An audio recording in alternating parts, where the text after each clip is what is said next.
kalahok. Eletea, bunot po muna ng hurado. Ang iyong hurado ay si Gina Siosan.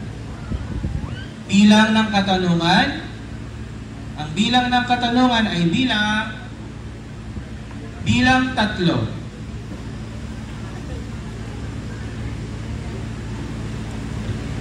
Magandang umaga, Eletea.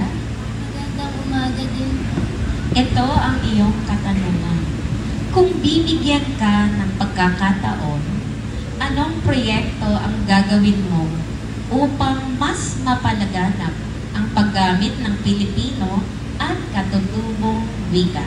Ulitin ko, kung bibigyan ka ng pagkakataon, anong proyekto ang gagawin mo upang mas mapalaganap ang paggamit ng Pilipino at katutubong wika? Ang proyektong nais kong gawin para mapagamit din ng wikang Pilipino